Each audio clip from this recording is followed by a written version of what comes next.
So I am recording now, and I was going to record while I was away on a holiday, but I didn't get round to it. But basically, as many people might know or don't know, I haven't uploaded the video yet. But I went on a holiday for 5 days to Blackpool, and the story of this blog, or for me, is to talk about museums.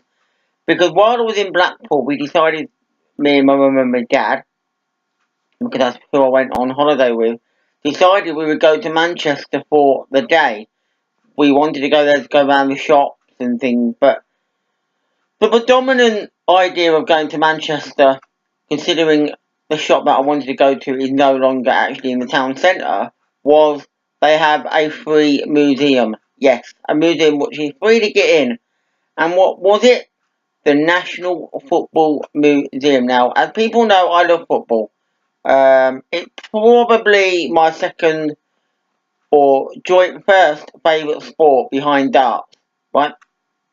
Now, I don't know or didn't know what the National Football Museum was going to be all about, because my aspect was that if I went in there, basically it would be mostly about the main football clubs, artifacts and things about the main football clubs in the UK.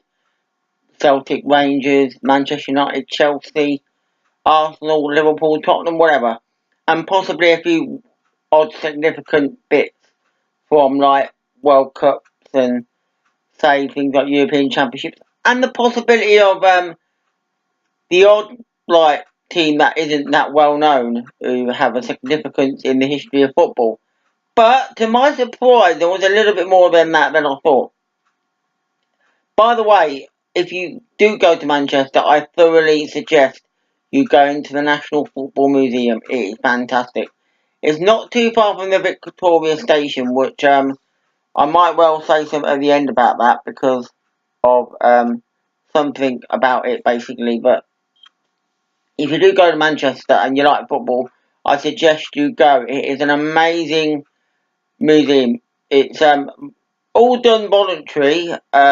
You can donate rather than pay to get in, because you don't pay to get in basically. It's all free, but you can donate if you wish. And they do have a shop in there that sell football books and bits and pieces basically. You can buy like framed shirts or something, which are they're not the cheapest of cheap. So you might say something like it might be something like that 75, 80 odd pound or whatever for something like that. But basically they do sell stuff. But going into the museum itself, there's a couple of floors. There's one dedicated to Pele.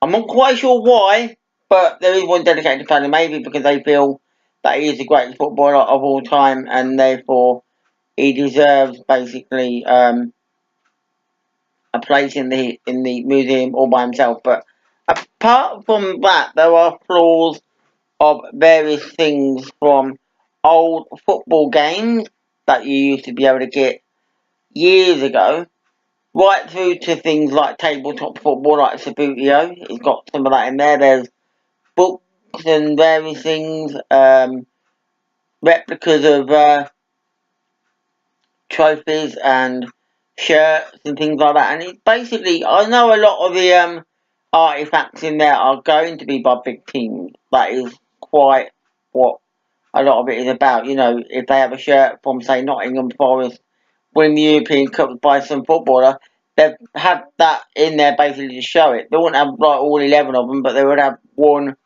particular shirt from one of the footballers. And I suppose that is the same with all the other artifacts. You only have to have one football programme in there, basically. But they do have interactive things as well. Specifically, there's things like you can be your own commentator. Gary Lineker does a thing. But you have to buy tickets for this. I don't remember if they are, but you have to buy tickets for this part, basically, where it's one of those where you get a chance to do your own commentating. And Gary Lineker is doing his light on the screen thing, and he gives you the analysis of how well you've done. But many of the other interactive things are basically touching screens and things and listening to bits and pieces. Now, they generally tend to feature all the clubs in England, basically, who play in the Football League and the Premier League. So there is basically at least something in there for every club in England that play in the Football League and that play in the Premier League. So your team could well be in there. So as an example, although I am a Nottingham Forest fan, my local team is Peterborough United and I have supported them all my life as well. So I generally would go for the Peterborough United stuff. But as an example, other teams would be in there. So let's say somebody comes to the National Football Museum who might be a fan of Chesterfield, as an example. Or they might be a fan of the team, let's say, Hartlepool United. Or they might be a fan of the football team Coventry City. Or they might be a fan of the team Plymouth Argyle. Or Barnsley. Or whoever, basically. So they're in there, basically, just as much as the Manchester Uniteds and Chelsea's and Liverpool's and that kind of thing. So it gives you some bits like where they were formed, when they were formed, the manager. It gives you things like, say, like the most capped player for their club, things like where they play in the ground, and there is also a lot of sound files of BBC Local Radio. All the clubs have them, where there's about, it ranges from anything like, I would say maybe one, right up to say 4 or 5 sound files on BBC Local Radio of your club. And I was doing the People United ones, as you do. And I thought it was brilliant because I wanted to listen to what they were doing on some of the most significant moments of People United's history. And one of them being Ken Charlery scoring a goal for People United against Stockport County at Wembley in 1992. I was there. That's when we won promotion to the old second division, basically, as it was known back then. So it was a fantastic achievement then for PB United, and I was there, and they put that on there, and it was brilliant. But yeah, there's a lot of good stuff in that museum. It's good to go round. I was on the aspirations that I would only be in there for about 45 minutes or so, and we won't be in there too long, but we're in there as long as we thought, because it is, once you go in, you just can't go around there for like 30 minutes, 45 minutes. You've got to go and do it. So you ran there longer than you probably think. But as I said, it is a fantastic museum.